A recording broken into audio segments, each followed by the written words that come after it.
In a universe that almost is, just out of reach beyond the edge of reality, mysterious forces underlie the fabric of existence. Energematrice 6, the very energy of creation, serves as both the elixir of life and the arsenal of destruction for its human and not-so-human denizens. Crushing darkness, whose source they cannot fathom, grips the cosmos and its people. In anguish, they dream of the long-foretold Brightstar.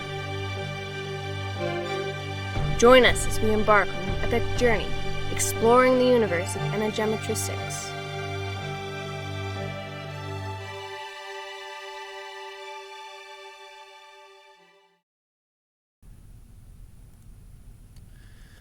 Welcome, everybody. We are live. This is episode 15 of the Energematrice 6 podcast. I think it's 15, right, guys? I mean, I am counting the winter night one, so I think we're on 15 weeks, and this should be our last day in Brightstar, and that is pretty cool. We're getting close to the end here, and I don't know, I've enjoyed it. You guys both enjoyed it? Absolutely. Yeah. Cool. Well, I sure appreciate you being here for it. Real quick before we get started, let me hit the value for value ad.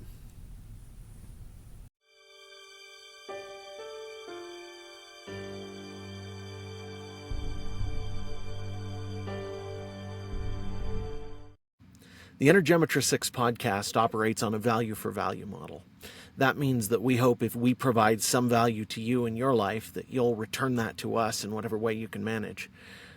If you're interested, head over to e6universe.com and sign up for our email list to get our free ebooks and hopefully buy a physical book or some merch while you're there. Or if all you can manage right now is to leave us a good review somewhere, 5 stars or some kind of positive rating, that's more than appreciated. Thank you.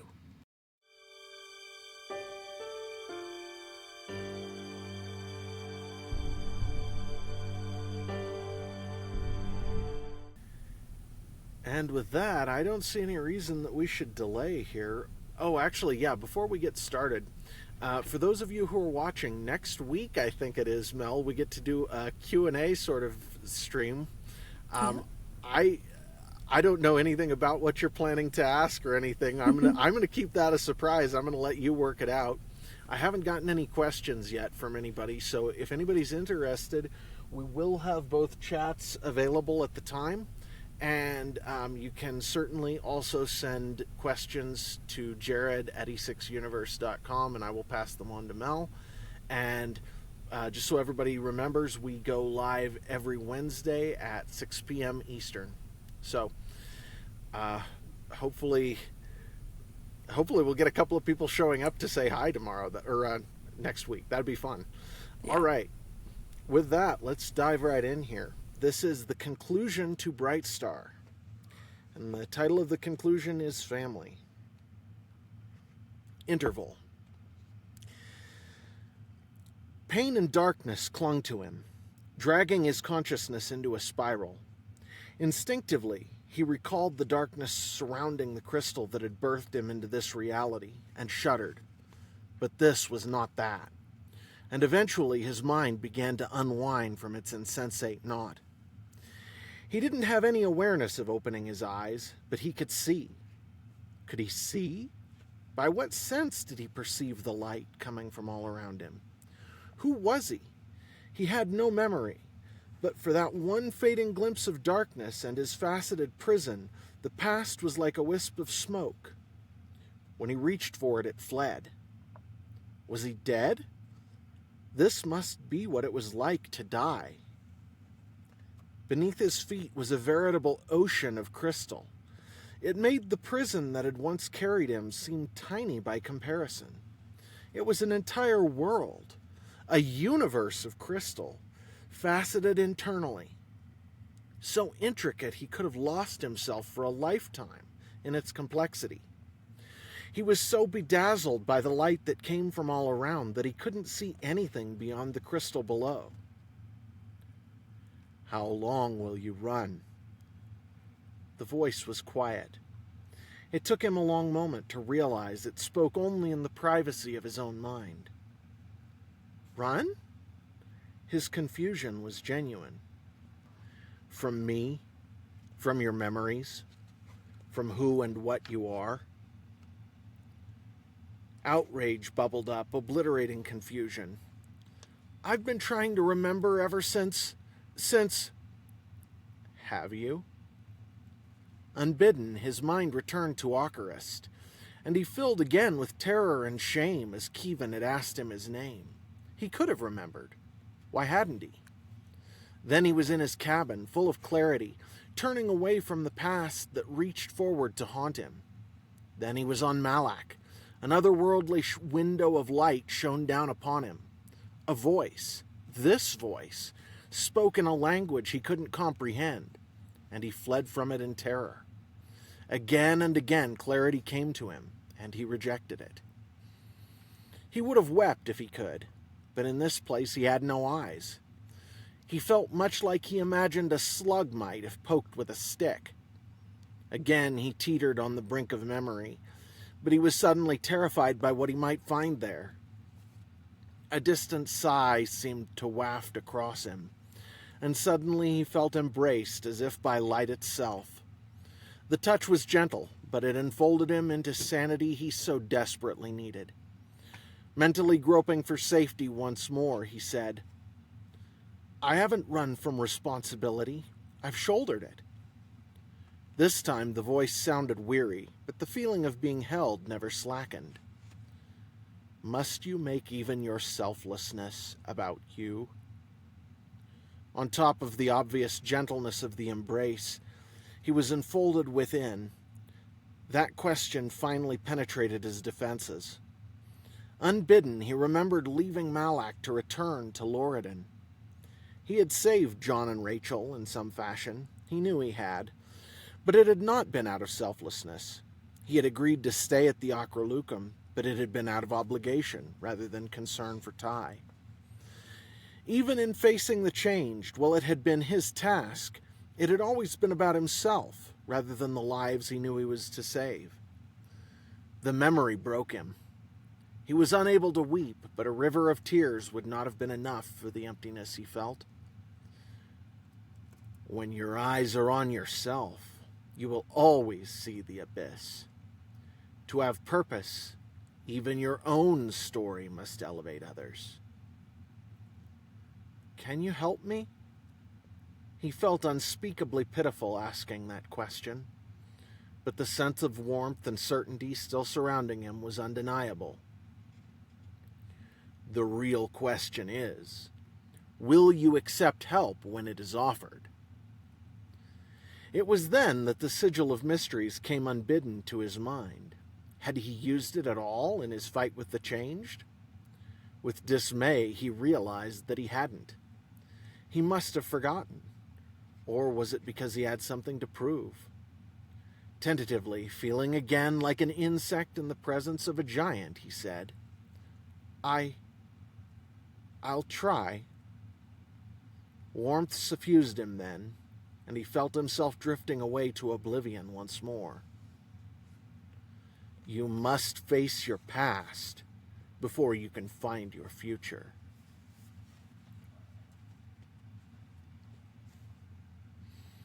Epilogue. Nate came to his senses slowly. Wonderfully, he could breathe. His eyes worked, too, after a fashion. Above him, 5 blurry, worried faces were staring down at him.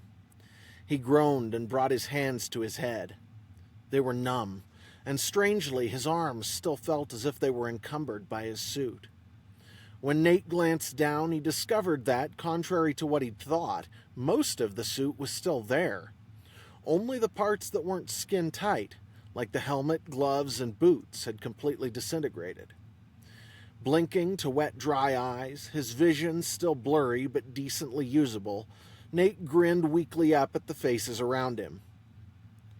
Well, that was fun. His voice croaked as he spoke, and he coughed. Ty snorted. Fun, right. Kevin shook his head. If you were a cat, you'd have only 7 lives left. That was close. Andrew and Shannon remained silent, But the expression on Shannon's face told Nate what he needed to know. The hostility and doubt that had been evident in every interaction since they boarded the ship were entirely gone. After a moment, Andrew asked, Did you kill it? It was Nate's turn to snort. No. His croak was improving as his throat regained some moisture. Banished. Couldn't kill it, but it can't come back. He shrugged. Andrew's face started to relax until Nate said, But there's another, somewhere. Shannon frowned.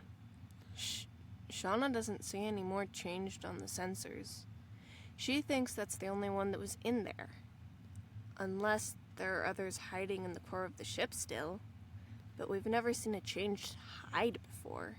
She hesitated for a moment, then added, Shauna says it was nobody we knew. The face didn't match anything in the computer, even when she regressed it to human. Ty frowned. That's an awful big ship for just one, isn't it? Kevin bit his lip. What if there was another, and it died when they crashed?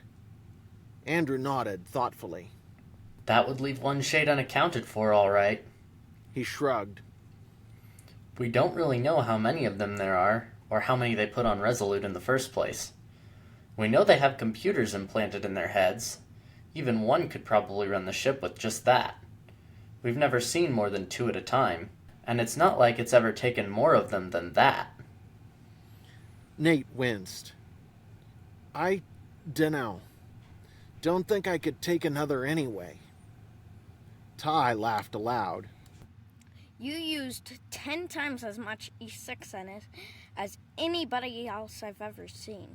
You didn't just wreck your suit, you made a hole in Resolute big enough to drive an air car into. Andrew nodded. It's a wonder you aren't dead. He stopped and shook his head. Voids. It's a wonder the thing is dead. Shannon was looking toward the airlock, and she sounded thoughtful when she spoke next.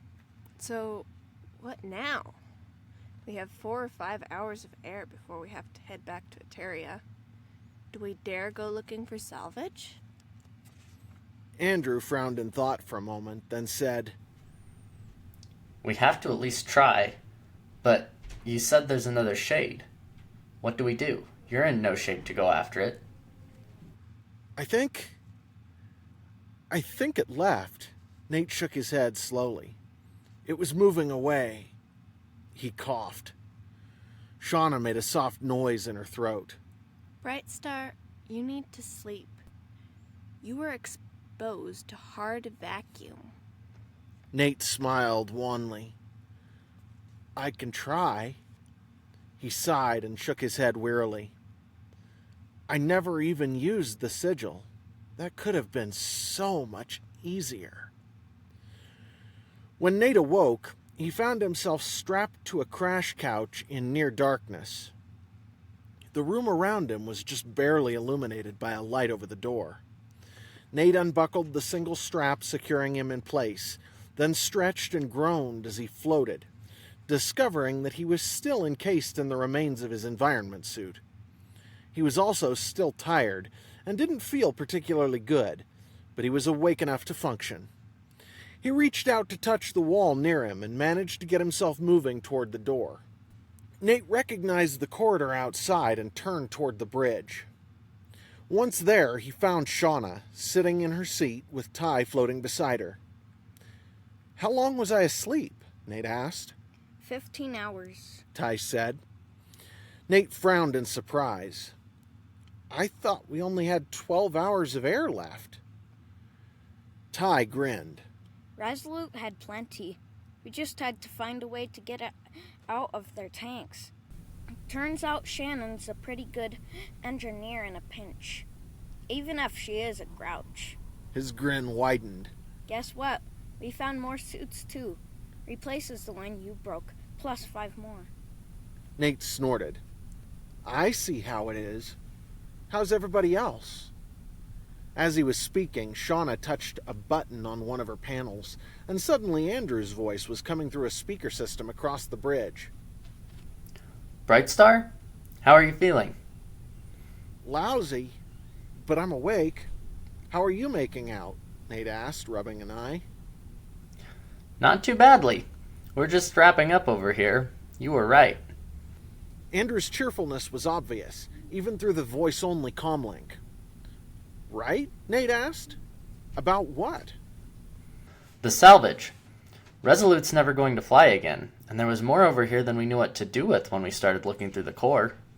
Shannon's got emergency power all the way back. It's at least not flickering, but the power plant is totally wrecked. We've been transferring parts and fuel all day. Did you even sleep? Nate asked. Sure, we took shifts. Listen, we're wrapping up here. Kevin and Ty have been great help. Could you look in on our new guest? I want Shauna to stay on comms, and Ty should have finished his sleep cycle by now. Wake him up while you're at it. They're in the rooms adjoining yours. Ty gave an impish grin as Nate responded.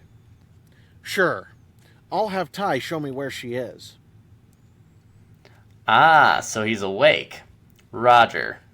Nate nodded to Shauna in thanks, then motioned for Ty to precede him out of the bridge.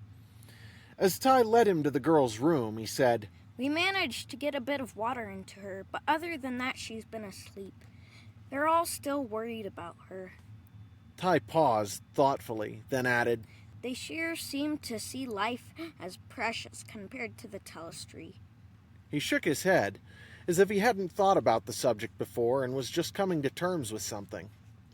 Nate nodded in acknowledgement and opened the door. The girl was strapped into a crash couch just as Nate had been. She didn't stir at all as Nate entered, though the light from the corridor behind him fell on her face. Grasping the fields was difficult, as if Nate had mental muscles he'd strained, but he managed it and reached out to touch her forehead with his hand. Nate pushed a little green Energematrice6 into her body, feeling her tissues resonate at its touch. He could tell immediately that she needed water. Instinctively, Nate pushed more power into her without knowing exactly why he weaved it as he did, except that it felt right. He wasn't sure how long he concentrated thus, working to restore her tissues, but Ty left while he was occupied, and sometime later another person arrived. Nate didn't look up, though whoever it was gave a soft exclamation at seeing their passenger. Finally, when all felt right, Nate released his hold on Energematrice6, grimacing at where dust was falling from the handprint where his palm had rested on the wall. Next to him, Shannon stirred and laid a hand on his shoulder. Thank you, She said. I recognize her now. I should have seen it before, but she was so sick I couldn't. This is Laura Gilvers. I hadn't seen her for years. She is a friend. We thought she was gone. Her whole family must have been aboard when they captured Resolute. Nate nodded, watching Laura's deep, even breathing. She must have been a prisoner in there ever since Resolute was taken. How long were they chasing you? Shannon looked heartsick. At least a month. We responded to their distress signal, and they came after us before we could offer help. We tried signaling, then we ran. She shook her head. We must have happened upon them when they had just taken over the ship. Nate nodded. Well, she probably had air at least until Resolute crashed into the behemoth. Otherwise... Then, without warning, Laura screamed, flailing against the restraint that held her in the couch. Shannon let out a soft exclamation and pulled herself forward. Laura! Hey! Laura, it's Shan. It's okay. You're safe. Laura's flailing stopped, and she whimpered, her eyes wide open and staring. What? The girl wrapped her arms around herself and burst into tears. Shannon reached out to touch her face with one hand. It's Shannon, Laura. You're safe. Laura's hand came up and grabbed Shannon's wrist, and she choked on a sob. Nate laid a comforting hand on her shoulder, and she turned her head to him. I know you. Do I know you? Nate shook his head gently. It's okay. Shannon, will you stay with her? Shannon nodded, and Nate turned to push himself back out into the corridor. When Nate reached the bridge this time, Andrew and Kevin had already arrived. Kevin was rolling his UPT back and forth in one hand as he watched over Shauna's shoulder. Andrew was sitting at his own console, looking satisfied. Andrew nodded to Nate. Well, we certainly couldn't carry everything, but we got the best of it. There was enough stabilized flerovium there to last us at least a few years. Maybe a lot more now that we're not constantly running. What's flerovium? Kevin asked, curiously. Andrew shrugged. I don't really understand it that well. High atomic number. Normally has a half-life of a few minutes, but with E6 we can stabilize it. Dense materials have more affiliated E6. Radiation causes spikes. When flerovium is destabilized, it gives the ship the power it needs to move. Ty was hovering again by Shauna's seat. His tone was shocked. This ship runs on E6? Directly? Of course. Andrew seemed surprised by the question. Don't they all? Kevin laughed. No way, mate. Not here. Where is here? A new voice from the doorway caught their attention, and they all turned to look. Laura floated there with Shannon behind her. There was a long moment of silence on the bridge. Laura looked much recovered. Her sunken cheeks were more filled out, and the sallow, sickly pallor had ruddied. She smiled self-consciously under their stares, then Andrew unstrapped and pushed himself off from his chair toward her, grinning hugely. Laura, you're alive! He caught himself on the wall nearer, then swept her into an awkward null-gravity hug, while Shannon slipped past them to move to her own control console. A moment later, Andrew turned from Laura to look thoughtfully at Nate. I've been wondering where we are myself. Ty and Kevin looked stunned. You don't know where you are? Ty asked. Nate just looked at Andrew thoughtfully. Andrew shook his head with something between frustration and amusement. Put yourself in our place.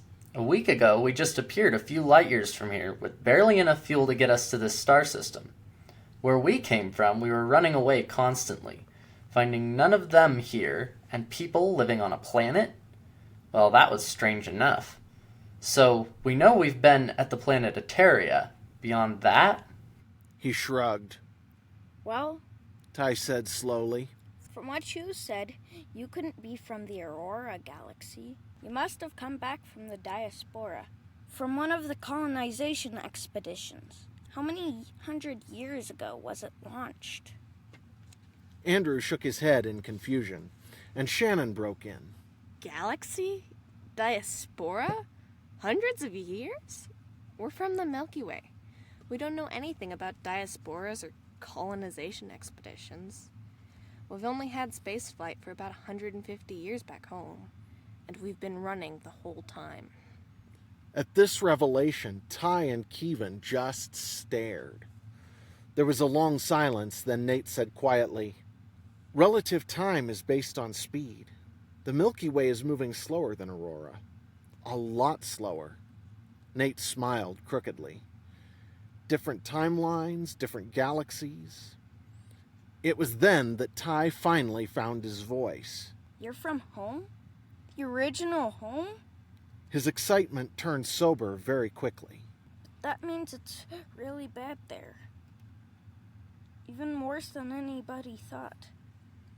Laura spoke up next, refocusing their attention onto the more understandable present. Are we safe? I felt something amazing through the fields. Earlier, there was a change on Resolute. Is it... Shannon spoke, her voice full of some strange emotion. Brightstar killed it, and the shade that came out of it. Laura looked at Nate, her eyes wide. I was trying to hold it back. That was why I called to you, but I passed out. Not killed, Nate said uncomfortably. Banished. Laura let out a disbelieving bark of laughter. Does it matter? We have to go home. You have to help them. Nate continued to look uncomfortable for a long moment. Then he sighed. I can't. That's not why I'm here. Someday I will. But for now, he shook his head. Laura looked troubled at that, but said no more. Andrew cleared his throat. We still have a debt to settle planetside, and He glanced at Shannon and Shauna. provided my sisters agree, you have the use of adamant for as long as you want it, Brightstar. At that, Shauna nodded firmly. A moment later, Shannon said hesitantly, I dunno, Drew. She turned to Nate.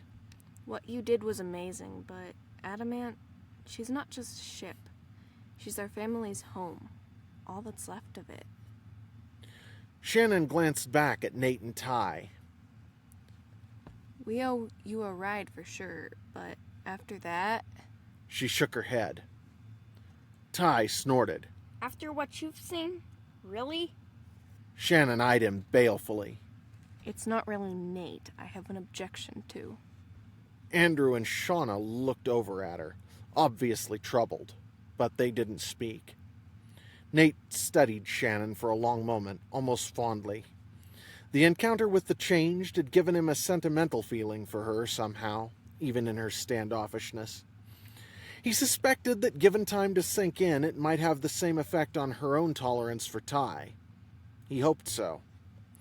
Something told him they would be spending a lot of time together, whatever she might think now. That thought brought Nate back to the flash of insight he'd had on Ocarist. It felt like a lifetime ago now. Even after his encounter with... could it have been the Lightmaker himself? Nate still couldn't remember that original insight clearly. His sense of certainty in his mission had redoubled, however. There were still many dangers that hadn't yet appeared, especially those Paul Cassisi had mentioned in his letter, passed on to Nate by the Keeper of the Mysteries. They were certain to make their presence known, given time, and behind them the unknown loomed large in his imagination.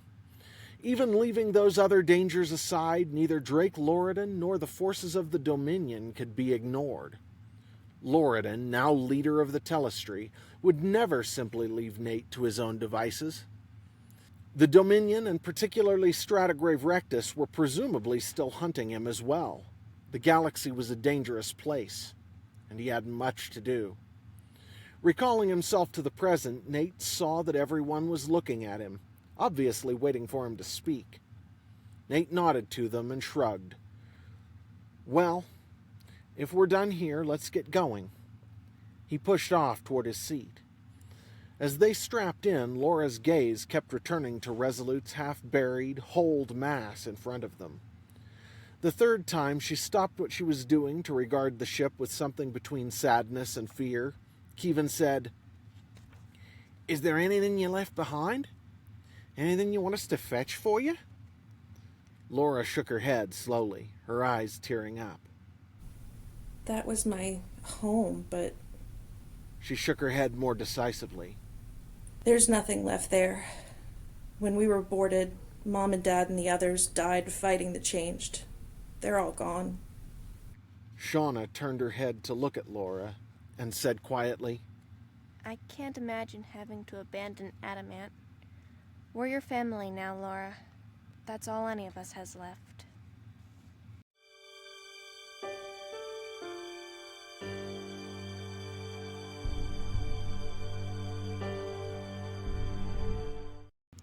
The Energematrice 6 podcast is made possible by North Arrow Coffee.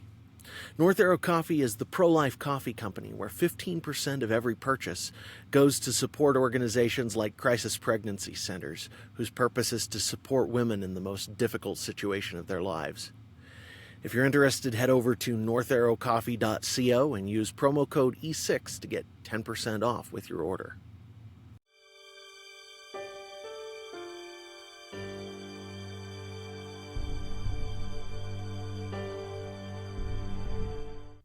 The advertisements featured did not necessarily represent my endorsements or views. And that concludes Brightstar. Thank you, everybody. That has been a fun read. Yes, it has. Appreciate it, Mel. Appreciate it, Luke. And second and third, appreciate everybody who has contributed to this project and all of our listeners very much. I don't know. I think you need a special episode just to go through the appendix, and you have to go through and read every single pronunciation. I mean, I Just absolutely saying. could do that if you really want. I am planning on doing an audiobook at some point that I read, but I got to be honest, I've been pretty happy with how everybody's been pronouncing things. I didn't necessarily make it easy on people, and you guys have done great. So I'm assuming, and I think this is what we ought to do, that the next thing we ought to do is go through From the Void, which is book 1.5 in the series. It's got short stories about some of these characters. Mel gets to narrate the first two. I'm not sure what our pacing will be. We'll have to see how long it takes to read them. We might do half a story per episode or something like that. You know, Yeah, they're pretty long. Well, we want about a 30-minute episode is what we want. So we'll figure it out. Either way, though, I think that's the next thing, and Luke gets to read the third story, and then I have to figure out who's going to be reading Tom Nealian. So if there's anybody who is listening to this who's interested in reading a character who's hasn't gotten a hold of me about it, you ought to do that, because I need a consistent reader for a character who will be more a part of the story later on. And actually, there are a couple of them, so there's that. Anyway, I think that's about it for the day. I don't see anything on the live chats, so I guess with that being said, thank you again, everybody, for being here. Thank you to our listeners. I hope you enjoyed Brightstar, and I'm looking forward to continuing this in the future. And next week, Mel, I'm looking forward to doing a Q&A stream with you. Hope to see Me too. everybody there. Hope so. Awesome. All right. Well, thank you guys, and I think we will just call it there for the day.